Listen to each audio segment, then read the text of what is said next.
Hello, Dental A Team listeners. Dana and I are back at it again today with our podcasting spirits behind us. And we are so excited to be here with you guys today.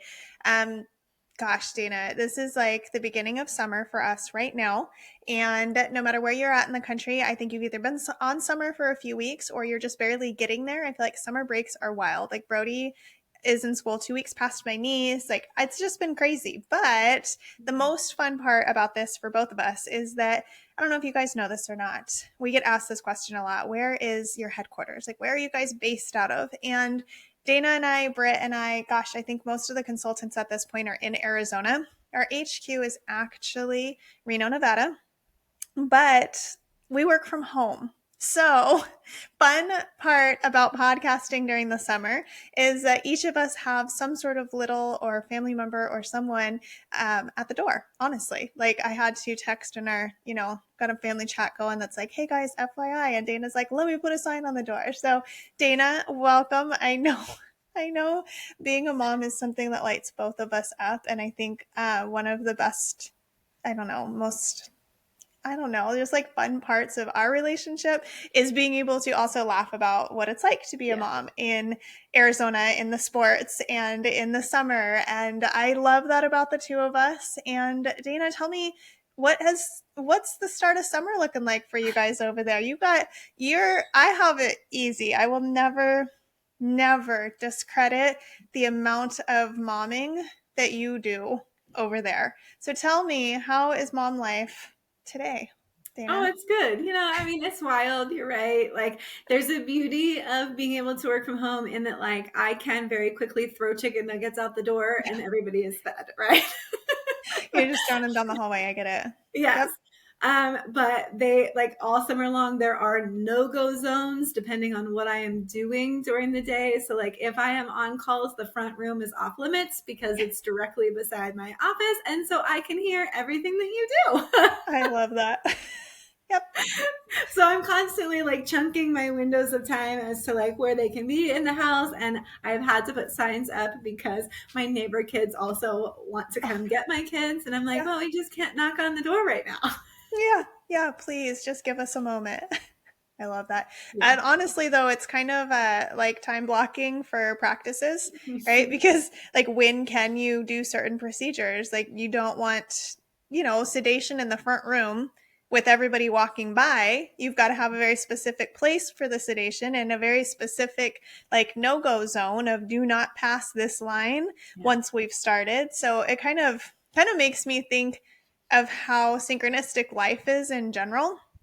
I say this a lot, Dana, with clients that tell us work-life balance, right? We just talked to a client about this together recently, and I'm like, goodness gracious, like we just need a life balance, because if we take the systems that work in whatever aspect of life it's coming to you, and if you've got systems that are working at work, you can probably duplicate them at home, and vice versa. If you have systems that are working at home, you can probably take that same thought and that same theory and apply it at work. And it works truly, like, tremendously, because your brain's already wired to think that way.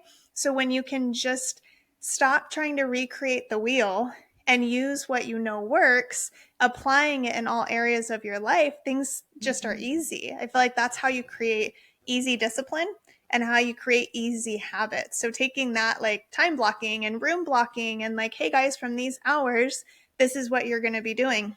It's very similar. Yeah. Billing, all those things. Billing coordinators need to be like, don't bother me between these hours. It's just like, you've got your kids on the other side. I tell doctors constantly, or office managers, leadership teams, that people are people. We learn how we learn. And if we look at how we teach our children, we can duplicate that in training systems as well. So, Dana, I just spiraled my whole brain right there. I love it. Thank you. Thanks for being such an incredible mom. You are truly impressive. And for those of you who don't know, she's got a slew of children and animals and happenings at her home constantly. And the way that you manage all of that truly is impressive. I think you're an incredible person, Dana.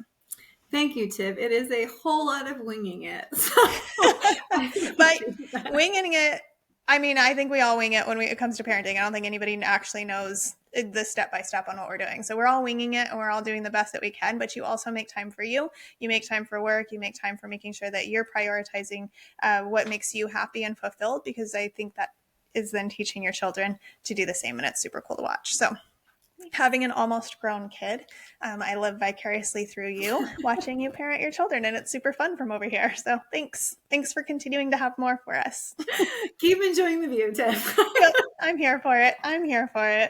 And I hope all of you are here for it too. I know you guys get a kick out of my questions I give to Dana, because Dana just intrigues me. Her life intrigues me. Her choices intrigue me. She's always got something that I'm like, give me all the goods. What can I do now? Brody brought home a soda the other day, or I guess a water, that you had mentioned a couple weeks ago. And I was like, oh my gosh, I know what that is because Dana told me. So you guys, she's here for the tips. If you want them, write in, ask them, ask Dana. Go on Instagram on Mondays now, I think it is. Mondays or Fridays. It pops up all week for me. I find them, but she's on there too, you guys. She's constantly just divvying out the tips. Find Dana. She's our tip master. And today I'm going to pick your brain some, Dana. I want to talk about really effectively running a practice through an office manager. And doctors, I don't want you to hear that and think, okay, I don't have to listen to this. Let me go get my manager. Nope, this is for all of you guys. This is for everyone. This is for dentists, owners, office managers, leadership, anyone aspiring to become an office manager, anyone aspiring to just give good tips to the team.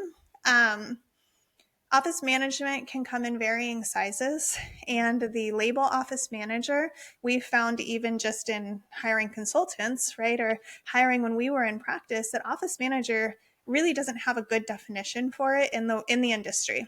Anything can be an office manager. Most of the time, Dana, maybe you could speak to this as well, I have found that the office manager position, like quote unquote there, usually narrows into billing or dealing with like upset patients, and really doesn't broaden outside of that. Have you found that as well, Dana? Mm-hmm. Yeah. Yep. Yeah. And I usually feel like anytime it is promoted within, right, it's typically like, oh, well, she's really good and knows insurance. So yeah. Yep, I agree with you. Sometimes, there's some HR pieces added in there, or like but I feel like it does encompass mostly keeping track of AR and the money, which is fine. Yeah, I agree. I think that's one aspect of it, right? Yep. And being able to oversee everything. So there's different avatars for a billing representative, a billing person, and most other positions in the practice. That's going to come with a different kind of avatar. So depending on the type of office manager that you want in your practice, that's going to be making a decision there on what your avatar is going to look like. And for us, your office manager in your practice is really helping to run the practice. I think Dental A Team considers an office manager like a secondary owner almost, right? You're looking at it as, this is my practice. This is something that I'm fully invested in growing, and I love it the same as I would if it were my own business. So that kind of investment really comes from a certain personality type and a certain leadership type. Yeah. So that style of office manager is really what we're speaking to today. And there's nothing wrong with any type of office manager, any style, any avatar, like to whatever your business needs is what your avatar needs to look like. So today we're speaking towards that different kind of mindset of really growing the practice and being fully invested in it. The reason that we look at it that way is we really think that there's two different minds between a dentist and the office manager that needs to push the agenda of the practice. Our dentist is kind of our idea maker. They're the person who's just coming up with all of the plans. And I think we all can name a few of these. We have one on our team. Miss Kira Dent is fantastic at this. She is the brains and the ideas behind most of the things that we do. And they're just shouting things out, right? They're like, oh my gosh, we could do this, we could do that, we could do this. And the team is like, stop changing things.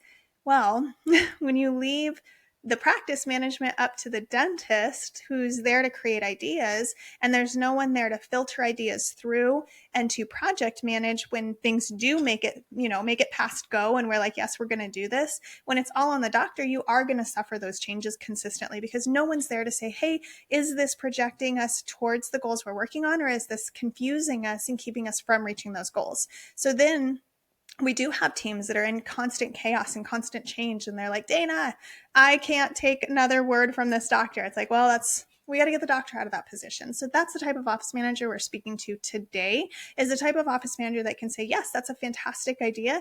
Let's see where it will take us. Is this going to push us towards those goals?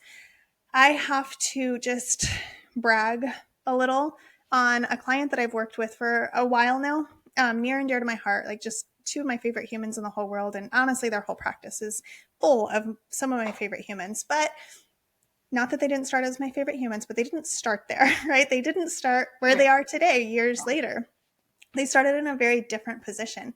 And when they came to me, their goals were to grow production. They were like, everybody's goal, right? I want to grow production, which actually means I want to grow collections, right? I want more income. We want more saved on the side. They wanted to reinvest in the building. They wanted to do a little bit of a build out, but they knew that they didn't have a lot of space. So they needed to work with what they had. And the dentist who was there, he really, really wanted to be a dentist. Like, he loves having a business, but entrepreneurship just is a path for his dentistry. So he truly wants to be a dentist, and he wanted to do more surgery. He wanted to do more involved dentistry. So I was like, fantastic. Office manager, let's talk. Now, this specific office manager had never been in dentistry before, Dana, at all. At all. Very different career path. I could tell you all about it it would take a whole podcast because the career is just so cool. Very different career path, probably about as far from dentistry as you could possibly get. And he made the decision to support the doctor and said, I'm going to figure this out. And he was a great manager, right? He managed expectations, but really felt stressed out, second guessed his decision.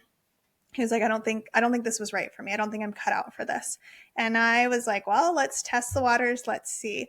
And we went down a journey together that has changed, I think, the course of both of our lives, probably. It's just been so cool to take this journey with them. But taking an office manager, and this, Dana's done this too. Like, I think all of us at some point have taken an office manager who's never worked in dentistry before and helped to create an amazing office manager.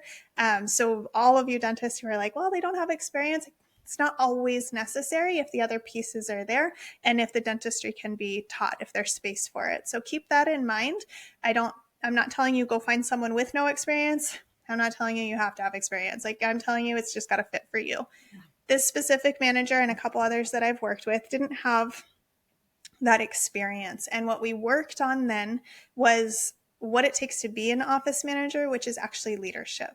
And Dana, I know you work on this a lot with a lot of practices, starting with the leadership and really becoming the person that a team can look up to, starting with the culture, right? And creating what you want your practice to look like. Because without that, Dana's freaking systems queen, right? But Dana, how difficult is it to create systems for a practice that we can't imagine what we want it to look like, as compared to being able to imagine what we want the business and the practice to look like and what the leadership should look like? Then the systems follow. Dana, which do you feel like, in your experience, especially with an office manager who's never been trained in dentistry, which do you feel like is the path that you take the most frequently?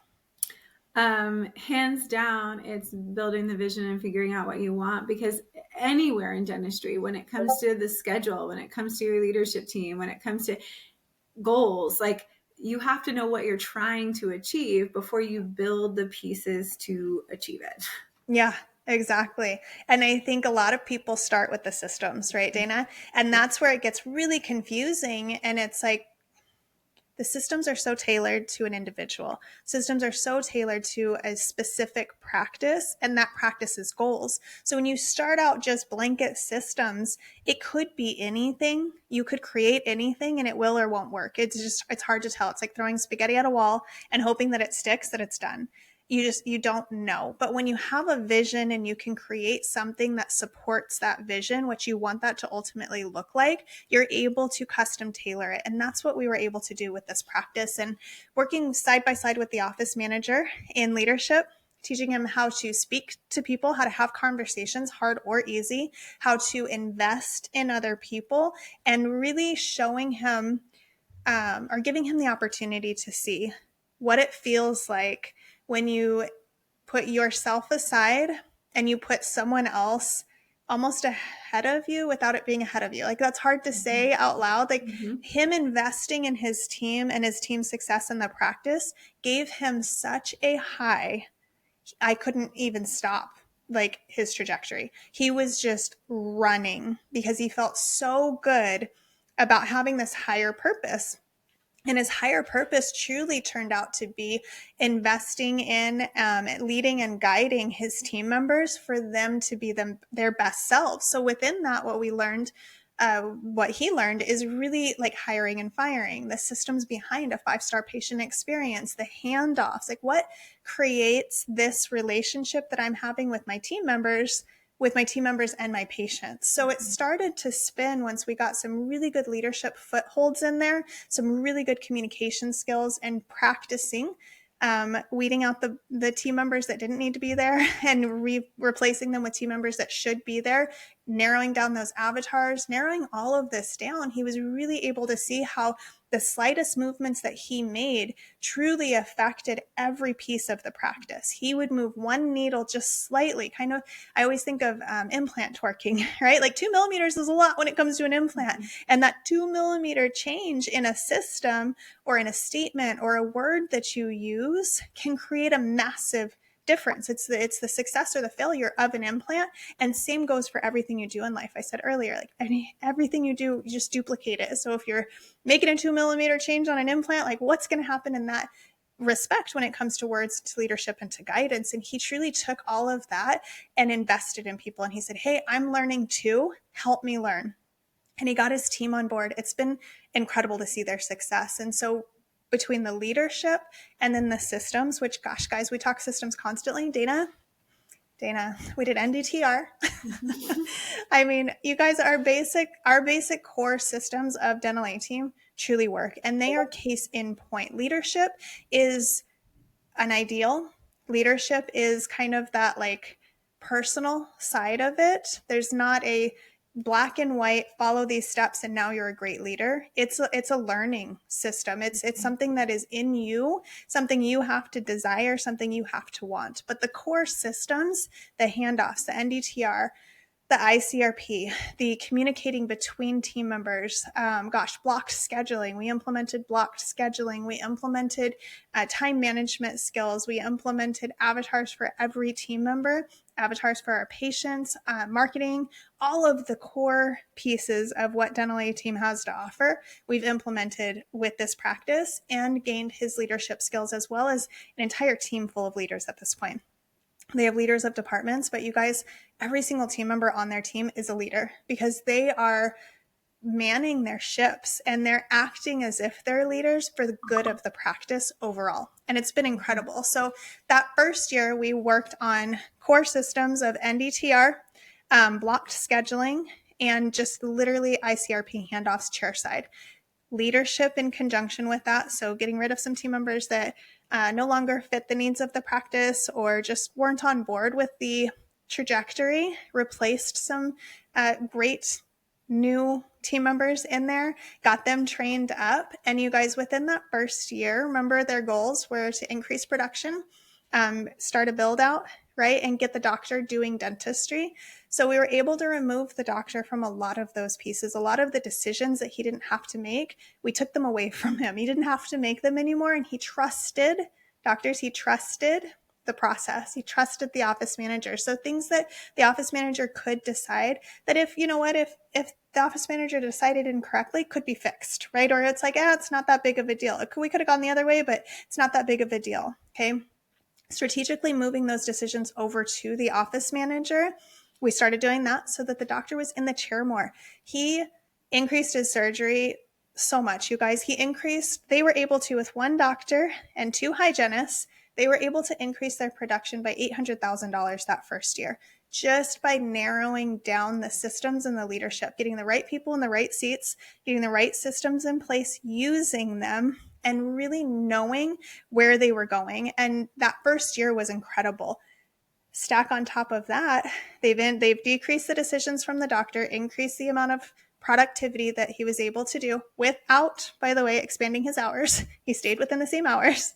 And we also, by that end of that first year, got them ready for that associate space because they wanted to see that expansion. So they started the conversations on what it looked like to expand the physical building, and then what is it going to look like to add another dentist. And we projected 5 years out and then worked backwards on 1, 3, and 5 years of even down to like how many hygienists and how many assistants will we need to hire? What will your overhead cost be based on current employee numbers, etc., all of those pieces. And we were able to just spear this incredible trajectory of growth, not even just for their first year, but gosh, 5 years later now, Dana, you know, they've got this massive building. They have impacted the community so much. Like there are people that come up to them on the streets of their community and thank them for what they were able to do for a friend or a family member, not even for themselves. They have had literal strangers say, I know who you are, and you changed my friend's life. Like that's crazy, Dana, crazy. And to think that it started from leadership skills, just from someone who is invested in that, blows my mind, you know? Yeah. Yeah. And I think that it's when you have an office manager that can make a mindset shift of leading versus managing, right? Because, and I know it's called an office manager, right? So we can kind of get ourselves stuck in that place, but it's like managing is the tasks, right? That's the tasks. The leadership, right? That's the people and the culture. And when you have those pieces running smoothly, then the task part becomes so much easier. And so I do feel like that is when you have a manager who is focused on the people, the culture, and leading to the tasks versus like being the one that feels like they have to complete all the tasks themselves. Yeah, that's a great point. I love that because that's massive, I think, for everyone listening. If you've got, gosh, like if there's KPIs on you, right? There's a measurement, a measurable that you're responsible for. I think one of the biggest things that we do really well, Dana, is getting people to understand you don't have to do all of the pieces to create that result. You just have to make sure the result happens. So, to your point, a lot of managers and a lot of doctors who are managing hold it all to themselves in order to manage the result to get the right result. But then we end up not having space for whatever it is that we need to get done, right? And we get lost in that and it gets a little chaotic. I know I've done that. I did that as a manager in practice, and my team suffered tremendously because I kept everything. So, one, I was not empowering my team. I was basically telling them that they couldn't do it, right? They didn't know how to do it. I could do it better. I was overworked, overburdened, and burnt out. I was angry constantly. Like I woke up one day and I was like, this is not who I am. What have I done? What have I done and how can I change this? And it was that exact thing. It was the fact that when you become an office manager, sometimes it feels like you're supposed to do all of the things. And we forget that we have an entire team of people who want to help us. And I think Dana, doctors do that too. We've seen that as well. And coaching them out of that, I think, is sometimes part of our biggest jobs as consultants. The biggest contributor is coaching them out of holding all of the cards to themselves. Would you agree? Yeah. Yep. Absolutely. Yeah. Well, guys, I know that sometimes we can chat and you can say, gosh, I see myself in that. I hear that. I've done that. Or I want to do that or something similar. So I hope that today you heard something that you can take for face value, something that you can utilize. If it's systems that you need to go back to, you guys, there's a slew of podcasts all over the place. We have a million of them. Just search NDTR. If you don't know what that is, we're not explaining it today because we've done it a million times. So search it on our website, you guys, on our website. TheDentalAteam.com, you can go to podcasts, and then you can search within our podcast. So search some of those systems, you guys, search Avatar, search all of those pieces and figure out where are you at right now and how can you guide yourself towards those goals. Dana, thank you so much for doing this podcast with me. I love our time together as always. And I know it's busy season for everybody right now. So thank you for carving out the time. I appreciate you. Listeners, thank you so much for being here. We find this so valuable. We love our time together. You give us this opportunity to be quote unquote face to face. Thank goodness for visual podcasts nowadays. And you give us this opportunity to give our speech to the world. So thank you. Please drop us a 5-star review below and let us know how valuable you felt this was. And as always, reach out at thedentalateam.com. We're here to help. Thanks, guys.